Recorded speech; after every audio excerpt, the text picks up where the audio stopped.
اليوم رح نعمل مع بعض صحن هندبة خضراء. اتمنى تتابعوني لتعرفوا كيف بينعمل صحن سناك كتير كتير طيب. اللي بحب يعرف كيف بعمله بليز يتفضل معي لمطبخ سلمى.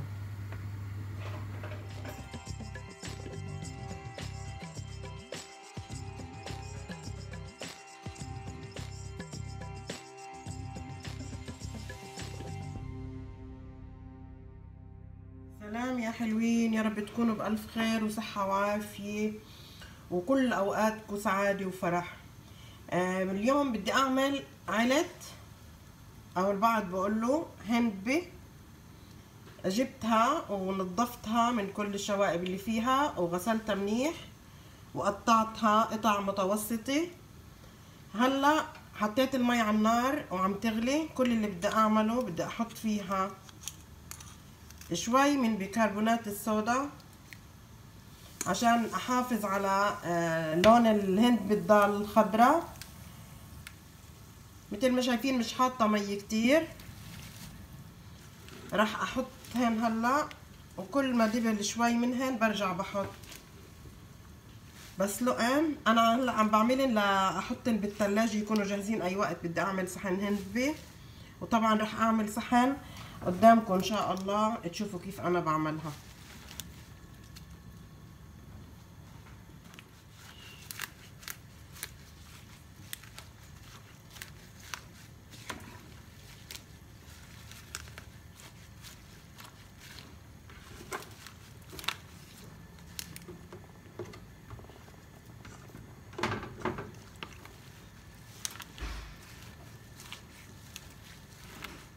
وهاي الهند عندي انسلقت.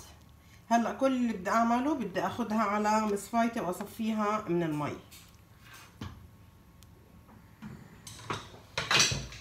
وهلا بحطهم بالمصفاي.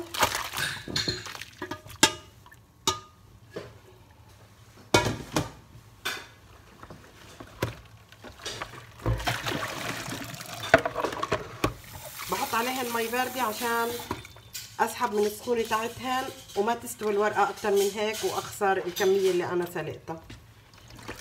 برجع بشيلها من المصفاي، بشد المي وكمان مرة برجع بحط عليها مي باردة.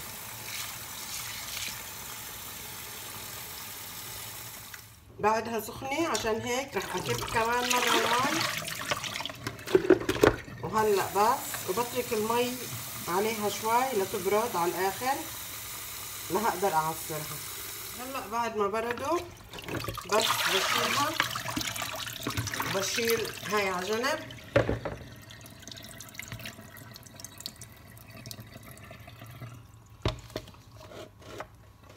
وبعصر فيهن بهالطريقة لأتخلص من المي تنزل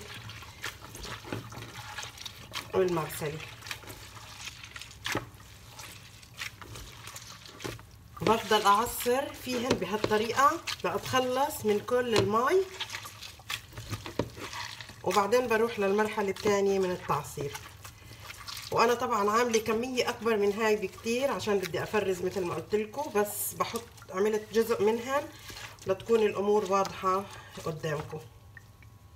هلا بعد ما عصرتن منيح باخد نصن وبإيدي بشد عليهن بهالطريقة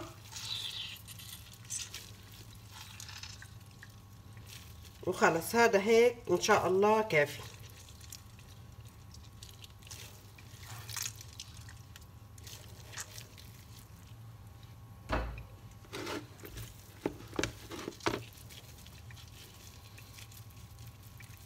وهلا بدي اروح واحطن باكياس التثليج. هاي عصرتين علات وبس اتلجن رح افرجيكم المجموعة ان شاء الله. هدول رح اتركن هيك فريش بالبراد، بس انا بالعادي بحطن بهالكيس. حبيت اعمل صحن صغير بطول وحدي، حبيت اعمل اكتر بطول تنتين وما تشوفوها هيك صغير. انتو شفتوا الكمية وهي خضرة، يعني بس ينحط عليها البصل ونطبخها رح تبرك معكم ان شاء الله. فاذا هاي وحدة وهاي الثانية، وبكره بيكون لنا موعد مع بعض نطبخ منها. ف لبكره ان شاء الله. صباح الخير يا حلوين، يوم جديد. امبارح كنا مع بعض سلقنا الهندبة، وكنت غسلتها ومقطعتها وسلقتها بعدين وحطيتها بكياس وتلجتها. حبيت افرجيكم بعد التتليج. عاملين اكل وحابين تشكلوا مع السفرة، بتنزلوا كيس منهن وبتقلوا له بس البصلي. انا تركت واحد تحت ما تلجته عشان اليوم اعمله وتشوفوا كيف بعمله على طريقتي. فخلونا نروح مع بعض نبلش بقلي البصل. بدي انوه لشغله، انا بس بدي هقلي البصل للهندبة بكتر الزيت بالمقلة، لان صراحة مش كل البصل بسهولة بصير لونه اشقر معكم اذا حطينا نتفة زيت، لان في بصل بنزل مي كتير، ونحن بالامارات ما شاء الله البصل انواع كتيرة، فبتعرفيش انو اللي بده يقرمش معك او يخبص. فبحط انا كمية وبقليه. هلا بتشوفوا كيف بس يحمى الزيت.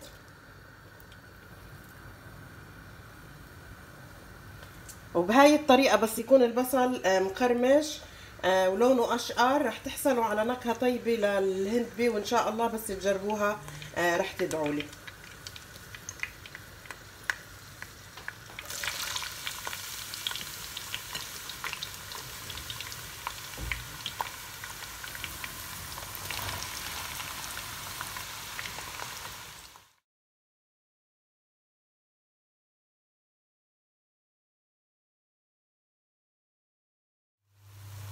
وهلا عندي مصفاي حطيتها بقلب جار. بعد ما شقرت بصلتي كل اللي بعمله بحطه بالمصفاي يتصفي، وبعد ما تخلص برجع كمان بحطهم على محارم لاتخلص من كل الزيت. وطالما عم بقلي انا هلا رح اقلي كميه كبيره هيك رح تهجق ريحه بصل، فبعملهن للبصلات وبحتفظ فيهن، بخزنهن لاسبوعين 3 وحتى شهر بضلوا عندي مثل ما هني. وراح افرجيكم طريقه تخزينهن. هيك بكون اي اكله محتاجيت لبصل محمر بختصر وقت وبكون موجود عندي البصل. هلا البصل اللي قليته اول مره كان بصل اللي لونه موف او احمر، بنقول له بصل احمر. هلا رح احط بصل ابيض افرجيكم شو الفرق بدرجه الشقار كيف بتكون احلى.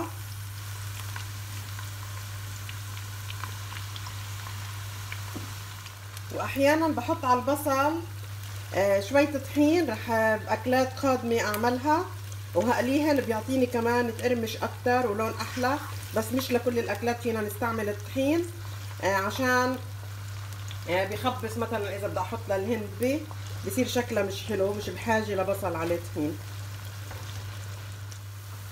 وهاي بصلات البيض، وشوفوا الفرق ما احلى لون بس يكون البصلي لونها ابيض، او حتى يعني البصل مش ضروري الابيض بس البصل الوان يعني درجات، فلما يكون لونه فاتح بيعطينا هالشقار الحلو. وهلا رح انقلن على المصفاي وبعدين احطهم مثل ما قلنا على محارم المطبخ. وهلا حبيت افرجيكم الفرق بين هذا البصل اللي هيك لونه بيجي، شوفوا هلا هو محمص نفس هاي الدرجه بس بيجي لونه غامق، يعني ما تفكروه محروق.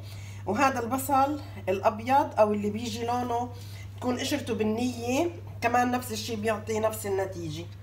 هلا كل اللي بعمله بحط بتبروير تيشو المطبخ السميك وبنزلهن لحد ما احتاجن لاي اكله بدها شيء يكون مقلي، يعني البصل على شقار. وكمان محرمي فوقن، وبس بدي احتاجن بس هيك بقلبن شوي بالقلاية قبل الطبخة اللي بدي استعملها، بس حتى يدفوا ما يكونوا باردين برودة البراد. وهلا على الثلاجة طبعا من تحت مش الفريزر. وهلا بدنا نعمل صحن الهندبة. كل اللي بعمله بحط شوية زيت زيتون، وشايفين ما شاء الله الكيس قديش كان فيه مبينين قلال، شوفوا ما شاء الله.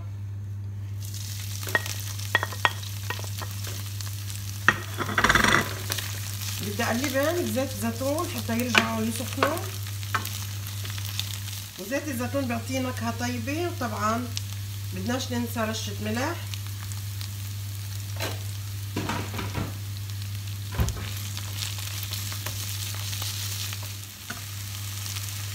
هلا بعد ما سخنت الهندبة اخذت جزء من البصلة، ما بدي استعملهم كلهم، وبحركهم مع بعض يتداخلوا ببعض، ما يضل كل شيء لوحده.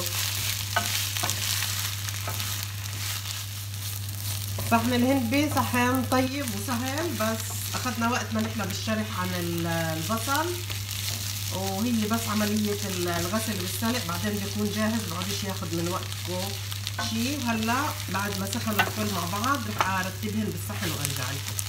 هاد صحن الهندبة صار جاهز.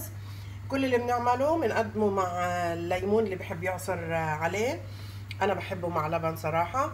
اتمنى تجربوها، اتمنى ينال رضاكم واعجابكم. اذا جربتوها وعجبكم بليز اشوف رايكم بالتعليقات، والف صحة وعافية على قلوبكم جميعا يا رب.